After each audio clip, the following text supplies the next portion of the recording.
তারপর যখন আমার আব্বা আম্মা নিয়ে যেতে চাইলো আমারে, তখন আমি বললাম আমি যাব না।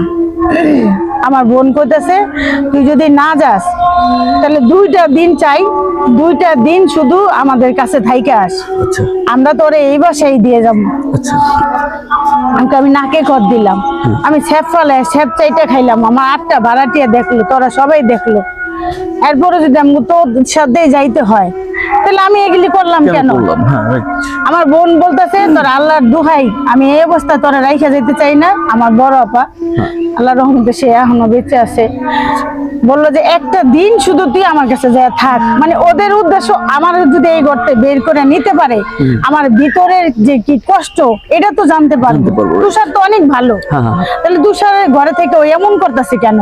আর তুষার জামাই বলতে আমার মা ছিল পাগল, মানে একটু ঠান্ডা লাগলে আমার মা ওষুধ খাওয়াইতো, একটু জ্বর আসলে আমার মা ওষুধ খাওয়াইতো। মানে আমার ভাইয়ের চেয়ে বেশি ভালোবাসতো আমার স্বামীরই, আর আমার স্বামী আমার ফ্যামিলি সবাইকেই ভালোবাসতো, খুব ভালো ব্যবহার করতো। আমার স্বামী তো ভালো, আমরাও জানি ভালো। আমার স্বামীরে হাঁটি হাঁটি করে উঠাইছে আমার আমার মা। আপনাদের এখান থেকে আপনার স্বামীর সাথে তো ডিভোর্স হয়েছে, হ্যাঁ কিভাবে হলো?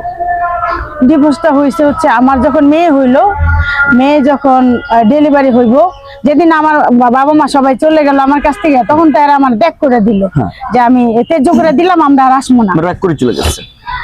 যাওয়ার পরে মাঝখান দিয়ে আমি গেছি একদিনের জন্য, যাই আপার কাছে বললাম আমি ঘরে এই ধরনের কাগজপত্র পাইছি। আমার হঠাৎ করে মনে হইলো 1063 নাম্বার বাসা ওই কাবির নামায় ছিল, আমি ওইখানে আমার বড় পাড়ে নিয়ে গেলাম। যাওয়ার পরে ওই মেয়ের বড় বোনে ঢুকতে দিল, আমারে ছোট বোনে ঢুকতে দেয় না, যা দিয়ে মেয়ে বসে আছে। আমি শর্টকাটে বলতেছি, আমি জিজ্ঞেস করলাম যে তোমার কি তুষারের সাথে বিয়ে হয়েছে? কয় না, আমার বিয়ের প্রস্তাব দিছিল, আপনি সংসার করে খান।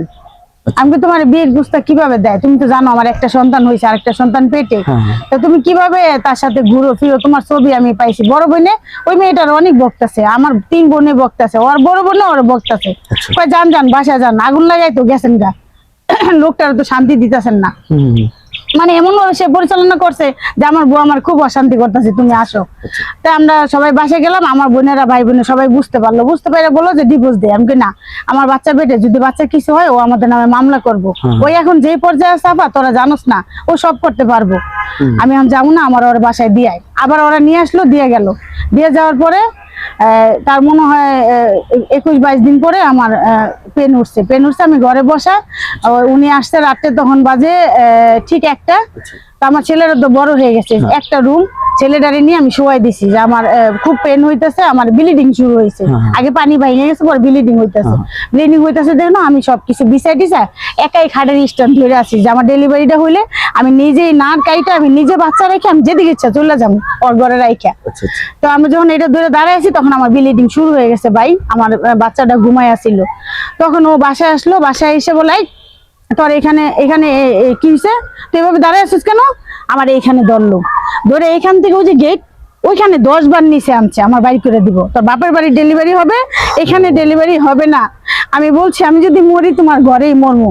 এরকম কারাকারি পারাপারি করতে করতে আমার বাচ্চা আমার হাড্ডির ভিতরে ঢুকে গেল, আমার শরীরে রক্ত শেষ হয়ে গেল। এখন রক্ত যখন শেষ হয়ে গেছে তখন তো ডেন করে দিছে, ডেন করে দেওয়ার পরে বাড়ির ভাড়াটিয়া চলে আসলো, আপনার নামে মামলা করুন, আপনি এই মেয়েটার মাইরে লইতেছেন, দুইকা মারতেছেন, ওদের বাসা যান, ওর আম্মা ওর ভাই বোনকে খবর দেন, মেয়ে মারলে কিন্তু আপনার সমস্যা আছে।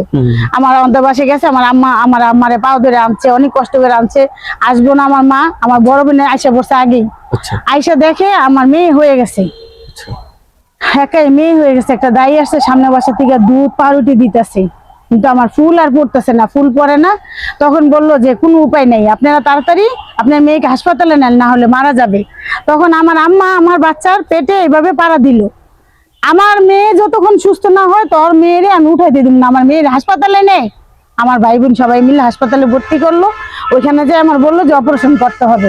আমি ওইখানে যে দোয়া পড়তেছি, ডাক্তার বলতেছে আপনি কি চান, আর আমার হাজবেন্ডে বললো যে সিগনেচার দেন, সে আর বাঁচবে না।